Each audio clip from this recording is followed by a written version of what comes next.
अभी अगली खबर का रुख कर लेते हैं, उसके बाद आपके पास आकर उस पर रिएक्शन होंगे। लेकिन अगली बड़ी खबर जो है, दूसरी बड़ी खबर है दिल्ली के अधिकार से जुड़ी हुई। एक सवाल इसे लेकर बना हुआ है कि दिल्ली का अधिकार आखिर किसके पास। लोकसभा में देखिए ध्वनि मत से बिल के पास हो जाने के बाद राज्यसभा में आज इस बिल को पेश किया गया। गृह मंत्री अमित शाह द्वारा इस बिल को पेश करने के बाद इस पर चर्चा जारी है। आम आदमी पार्टी और कांग्रेस ने अपने सांसदों के लिए एक व्हिप जारी किया है। इसे लेकर सियासत भरपूर हो रही है। इस पर देखिए रिएक्शन भी आ रहे हैं। गोपाल राय जो कह रहे हैं कि अधिकार छीन रहे हैं। राघव चड्ढा ने कहा कि 2 करोड़ को गुलाम बनाने की कोशिश है ये। उधर सिंघवी बोले कि सुपर सीएम बनाने की कोशिश। बीजेपी ने संविधान के लिए इसे जरूरी बताया है, लेकिन इसका विरोध भी हो रहा है। इस पर सीधे रुख कर लेते हैं। अंकित हमारे साथ जुड़े हुए हैं। अंकित, राज्यसभा में भी यह बिल पेश हो गया है, लेकिन पेश होने के फौरन बाद इसका हंगामा इसको लेकर और इसका विरोध भी शुरू हो गया। देखिए, तमाम विपक्षी पार्टियां तो इसका विरोध कर ही रही थी, लेकिन अभी इस वक्त के लिए बड़ी खबर क्या है? बड़ी खबर यह है कि 2 घंटे की बहस हो गई है और इस 2 घंटे के दौरान अगर मैं बड़ी खबर के लिहाज से बात करूं तो जो बीजेडी है, बीजू जनता दल, उसने इस बिल का समर्थन किया है, यानी कि सरकार के पक्ष में और विपक्ष के खिलाफ। वहीं दूसरी पार्टी वाईएसआर कांग्रेस, उसने भी इस बिल का समर्थन किया है, यानी कि सरकार के पक्ष में विपक्ष के खिलाफ। इसका मतलब क्या हुआ? इसका मतलब यह हुआ कि राज्यसभा में इस बिल को पास करवाने की सत्ता पक्ष की राह आसान हो गई है और विपक्ष की मुश्किलें बढ़ गई हैं। अब अगर बात करता हूं कि किस तरीके की जो एक तरीके से तथ्य पेश किए जा रहे हैं, सरकार की तरफ से यही कहा जा रहा है कि इस बिल की जरूरत इस वजह से थी क्योंकि दिल्ली एक तो पूरी तरह से प्रदेश नहीं है, वहीं यहाँ के मुख्यमंत्री एक तरीके से अपनी जो उनकी मनमानी चल रही थी, इस तरीके के आरोप लगाए जा रहे हैं दिल्ली के सीएम केजरीवाल पर, और इस वजह से इस बिल की जरूरत थी। वहीं राघव चड्ढा समेत जो तमाम लोग हैं, उनका यह कहना है कि दिल्ली की चुनी हुई सरकार की शक्तियां छीनने के लिए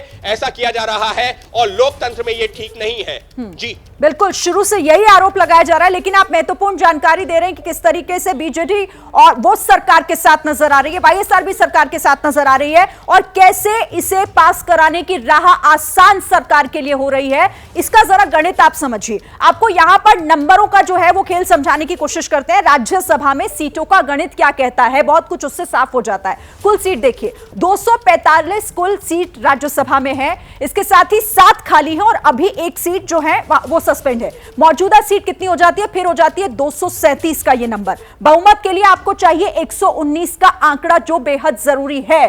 सरकार के साथ कितने दिखाई दे रहे हैं? यहां पर सरकार के साथ 129 है और जो सरकार के खिलाफ है वो 105 हो जाते हैं। 3 हालांकि अभी तक तय नहीं है कि वो किधर जाएंगे, लेकिन बहुमत का आंकड़ा 119, 7 सरकार के 129, यानी कि यहां पर ज्यादा ही है और यह बहुमत दिखाई दे रहा है साफ तौर पर। इस गणित के साथ आप ये समझ सकते हैं कि राह यहां पर आसान दिखाई दे रही है। यानी मुकेश जी, कोई मुश्किल होती हुई तो दिखाई नहीं दे रही, इसका मतलब ये सरकार के लिए।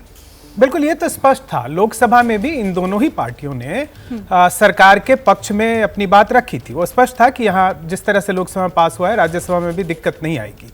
बात ये हो रही थी कि दिल्ली का बॉस कौन? देखिए, जनता चुनती है, लोकतंत्र है ना, लोकतंत्र में तो जनता ही सबसे ऊपर होती है।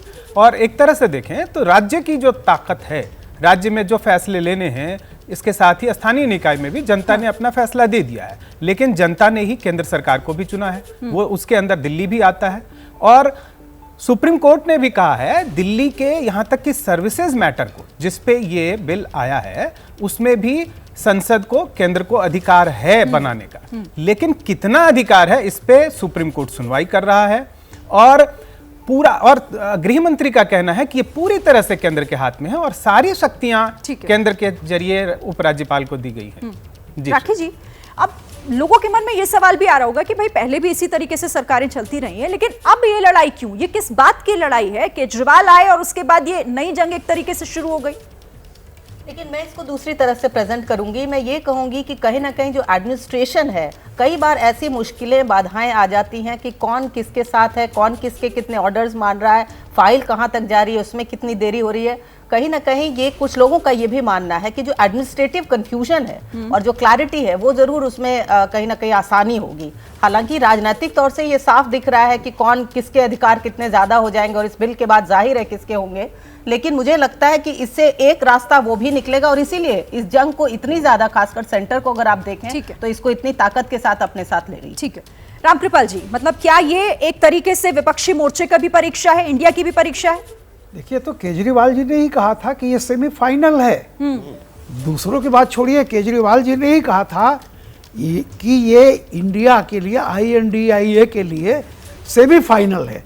अब देखिए, जब खुद आप इस बात को कह दे रहे हैं कि सेमीफाइनल है, तो आज सेमीफाइनल आप हारते हैं, कौन जीतता है सेमीफाइनल?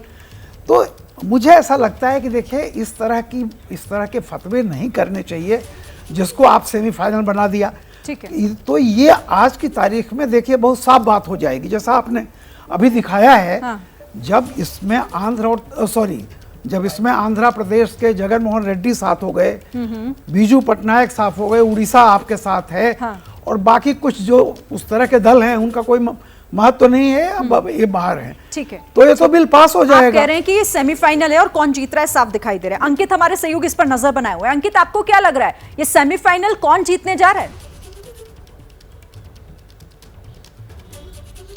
देखिए शिरीन, अब इसमें फिलहाल इस वक्त तक तो कोई दो राय नहीं लग रही है। उसकी वजह साफ है कि जो आंकड़े अभी हमने अपने दर्शकों को दिखाए हैं, और महत्वपूर्ण यहां पर क्या है शिरीन, अभी हम जो 105 विपक्ष के आंकड़ों की बात कर रहे हैं ना, क्या वो भी इंटैक्ट है या नहीं है? क्योंकि इस वक्त अब ये सवाल नहीं है कि ये बिल जो है सत्ता पक्ष के फेवर में पास हो जाएगा, लेकिन सवाल ये है कि विपक्ष का जो आंकड़ा है, जो फिलहाल 105 का दिख रहा है, उसके पक्ष में अगर जो वोटिंग होती है, क्या 105 रहते हैं या नहीं रहते हैं, उसमें कितने लोग समर्थन करते हैं, कितना विरोध करते हैं, ये अपने आप में बहुत बड़ा सवाल है। और जो अभी रामकृपाल जी कह रहे थे ना कि यहां पर जो अरविंद केजरीवाल ने खुद इसको सेमीफाइनल बना दिया है, इस वजह से ये और ज्यादा दिलचस्प है।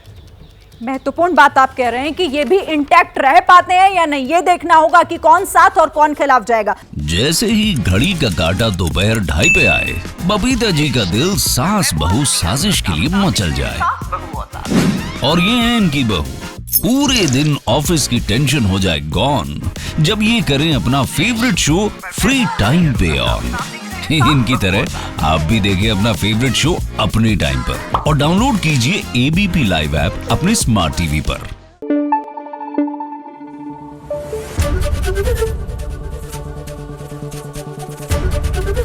ABP न्यूज आपको रखे आगे।